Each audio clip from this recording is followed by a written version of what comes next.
He never raised his voice. He never gave an interview. He never made a public statement. He never created a single visible moment that anyone could point to and say, "There, that is where it happened. That is where the line was crossed." And yet somehow, without a single dramatic gesture, Prince William just executed one of the most significant power moves inside the British royal family in years. And the people who felt it most are still trying to figure out how to respond to something they never saw coming and cannot openly push back against. Queen Elizabeth's private estate, one of the most symbolically loaded pieces of royal property in existence, transferred quietly to William, legally completed before Camilla's circle even knew what was happening. No consultation, no warning, no attempt to soften what the decision meant or prepare anyone for what it signaled about the future. And in the days that followed, according to multiple palace insiders, the atmosphere inside the royal family changed. Meetings became guarded. Conversations became careful. Camilla's family went into quiet panic, and Charles, the one person who could have intervened, looked at the situation clearly and chose to say nothing. Welcome to the Marquee Report. This is the story of how Prince William just reshaped the monarchy without saying a single word, and why the consequences are still playing out behind palace walls right now.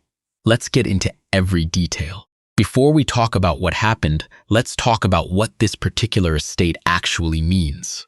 Because this is not a story about property. It was never about property. Queen Elizabeth kept this estate deeply tied to the future of the crown. It was not ceremonial. It was not decorative. It represented continuity, real institutional influence, and a kind of private authority that does not get discussed in press releases or public statements. The kind of power that operates beneath the surface of every official royal function. The kind that actually determines how the monarchy works when the cameras are not pointed at it. So when William took control of it, the people inside royal circles who understood what they were watching did not see a legal formality. They saw a statement about who the late queen trusted to carry the monarchy forward, about who she believed had the judgment, the discipline, and the vision to guide the institution through whatever came next. And just as importantly, who she did not. The transfer was legally completed before Camilla was consulted, before anyone in her circle was gradually prepared for the weight of what was coming. By the time the news reached the people closest to her, it was already done. No negotiation, no softening, no courtesy call. Just a fact on the ground that nobody had been given the chance to respond to in advance. That detail, the absence of any preparation or warning, set the tone for everything that followed. Here is the part of this story that palace insiders found most striking. After the transfer was complete, William said absolutely nothing publicly. No statement, no interview, no warm royal message explaining his intentions or reassuring anyone that continuity would be maintained or that nothing fundamental had changed. Just silence. Deliberate, sustained, and apparently completely comfortable silence from Kensington Palace. Some people read silence as discretion. In royal politics, silence is almost never just discretion. It is a choice.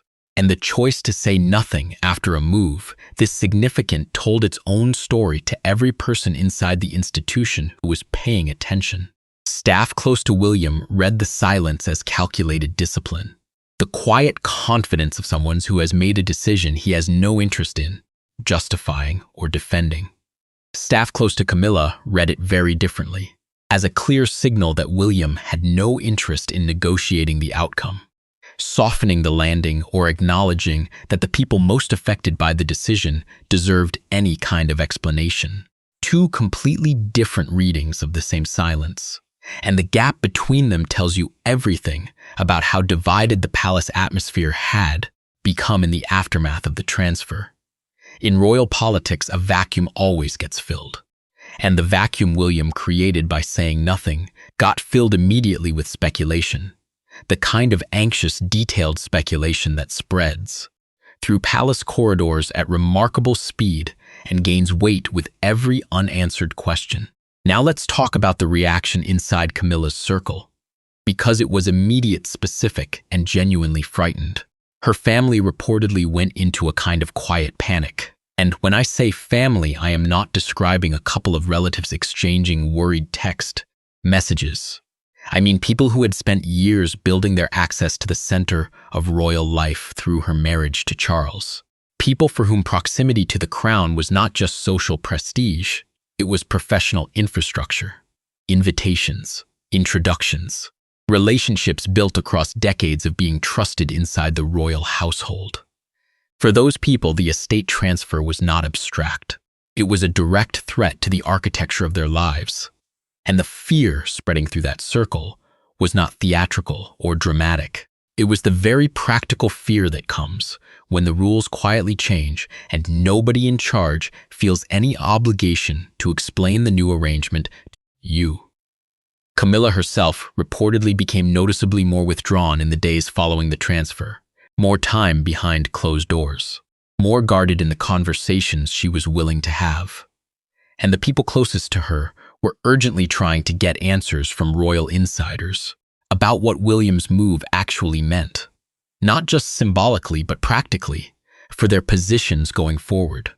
The deeper fear was about access, not being stripped away in one dramatic confrontation, but gradually and methodically reduced through 100 small decisions that individually looked routine, but collectively told a story that was impossible to misread. Invitations becoming more selective, internal communications more restricted, informal relationships that had opened doors for years suddenly producing fewer results. That kind of slow, structural tightening is actually harder to push back against than an open argument, because there is nothing specific to point to. No single moment where a clear line was crossed. Just a steady erosion of the informal power network that Camilla's family had taken years to build inside the royal household. Here is the most fascinating part of this entire situation from a strategic standpoint. William's approach throughout all of it never looked aggressive from the outside. No public statements, no dramatic gestures, no confrontations visible enough for photographers to capture.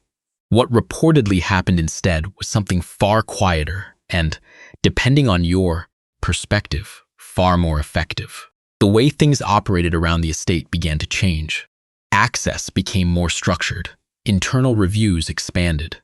Arrangements that had existed informally for years were suddenly being examined much more carefully by people loyal to William's vision for how the monarchy should function going forward.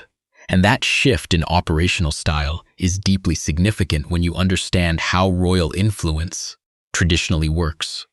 It does not operate primarily through official titles or public ceremonies. It operates through relationships, through informal networks, through the quiet understanding between people that certain doors will stay open because of who you know and how long you have been trusted.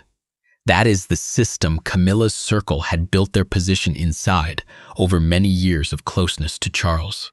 And William's approach, according to insiders, was to systematically replace that informal architecture with something far more structured and controlled, where access depended on formal process rather than personal history, where the question was not who do you know, but what is your role and who approved it. If you are a supporter of William, that sounds like exactly what a future king should be doing. Modernizing a creaking institution, removing the informal power networks that create vulnerabilities. Building something more sustainable and more accountable. That is a completely legitimate reading of his behavior. But if your entire position inside the royal world depended on one of those informal networks, the experience from the inside felt like being quietly erased from a world you had spent years carefully building yourself into. Now let's talk about the man sitting in the most uncomfortable position of all, Charles, the king, watching real tension develop between his wife and his son, between the household he shares with Camilla and the future of the monarchy that William is actively shaping. According to people familiar with the situation, Charles understood exactly what was happening. He was not confused about the dynamics at play. He was not unaware of the growing tension or the anxiety spreading through Camilla's circle.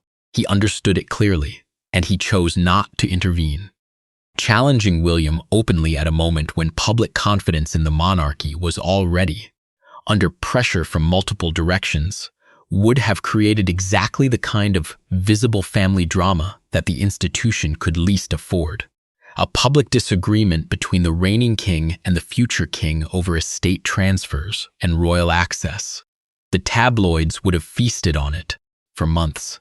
The damage to the institution would have been real and lasting. So Charles remained largely quiet, which frustrated Camilla's family enormously, but which probably made complete institutional sense from a purely strategic standpoint. What Camilla's relatives were pushing for was some kind of private intervention, a quiet conversation between father and son that could walk back some of the tension and restore at least a degree of access for the people who felt they were being gradually pushed out. Those efforts, according to palace whispers, did not produce much. William reportedly had no interest in renegotiating the direction he was moving in, and his willingness to simply wait out the discomfort, to let the tension sit without resolving it through compromise, told its own story about how, seriously, he was taking the objections coming from Clarence's house. Here is where this story gets layered in ways that go well beyond property and access, because you cannot fully separate William's relationship with Camilla from the history that shaped it. The collapse of his parents' marriage, the years of public conflict surrounding Diana, the way Camilla's relationship with Charles played out in the public eye while William was a child, watching all of it unfold. Those experiences do not disappear just because everyone has made polite appearances at royal events and presented a publicly unified front for the cameras. They exist underneath the surface of every interaction. And when something like this estate situation creates genuine conflict, they have a way of making everything feel more loaded than it might otherwise be. Some insiders reportedly believed that William's tight control around the estate and royal access was not purely strategic, that there was something more personal running underneath the institutional reasoning. Others pushed back on that interpretation, arguing that William had consistently demonstrated the ability to separate personal feelings from public responsibilities. The truth is probably somewhere in the middle, as it usually is with people operating under this much pressure and carrying this much history. What was clear was that the estate transfer was not happening in an emotional vacuum. It was happening in the context of a complicated family history that nobody involved had ever fully processed publicly, and that was inevitably shaping how every decision in the present got interpreted by the people most affected by it. Step back from the specific events and look at what this situation reveals about how power actually operates inside institutions like the British monarchy. It rarely moves through dramatic confrontations or public declarations. It moves through property transfers, through controlled access, through the slow restructuring of who gets included in which conversations and whose informal networks gradually stop producing results. William understood that instinctively. He grew up watching his grandmother manage the monarchy through decades of scandals, crises, and family conflicts with extraordinary discipline. He watched how public emotion could be weaponized against members of the royal family, and he clearly took very specific lessons from that history. His approach throughout this entire situation, the silence, the structural changes, the refusal to negotiate, under pressure, executed the transition with a patience and precision that left very little room for effective opposition. He never gave anyone a clean target to push back against, never created a visible confrontation that could be framed as aggressive or unfair, simply continued operating with quiet authority, letting his decisions speak without commentary, and forcing everyone reacting to those decisions to do so without anything concrete to respond to directly. From a purely strategic standpoint, it was remarkably controlled. From a human standpoint, depending on which side of it you were on, it felt either like discipline or like deliberate coldness. By the time it became clear that William was not going to reverse course, the mood inside Camilla's circle had shifted from anxiety into something closer to resignation mixed with barely contained frustration. The quiet hope that Charles might intervene had faded. The expectation that William would eventually soften his approach had disappeared. What remained was the uncomfortable reality that the monarchy was reorganizing itself around a new center of gravity. And the people who had built their positions through Camilla's rise beside Charles were going to have to figure out what that meant for them, individually. Camilla herself was described by insiders as increasingly isolated within the institution she had spent decades trying to prove herself worthy of. And there is a particular sadness in that detail when you consider the full arc of her story. She came into the royal family carrying enormous public hostility, spent years rebuilding her image with genuine patience and discipline, eventually earned the title of Queen Consort, and then watched the ground shift underneath her through a process she had no ability to stop or properly respond to. Whatever your feelings about Camilla's history, that is a genuinely difficult position to be in. Here is where everything stands right now. The estate transfer is legally complete and will not be reversed. William's structural changes around royal access are in place and apparently expanding. Charles has signaled through his silence that he will not challenge the direction his son is moving in. And Camilla's family is navigating the uncomfortable reality that the informal networks they built over years of closeness to the crown are producing fewer results than they once did. The public version of the monarchy will continue looking composed, ceremonial, and united for the cameras. That is what the royal family does under pressure, and they are extraordinarily skilled at it. But behind those carefully managed appearances, the relationships, the loyalties, and the power structures are all different now than they were before. That quiet estate transfer changed everything. William has established his position clearly, deliberately, and apparently permanently. The question that remains, and that nobody inside the palace can fully answer yet, is what kind of king that discipline will produce, and whether the silence and the structural control and the refusal to negotiate represent genuine institutional wisdom, or something colder that will define his reign in ways that only become visible much later. This has been the Marquee Report. Subscribe and hit the bell so you never miss what comes next. See you on the next one.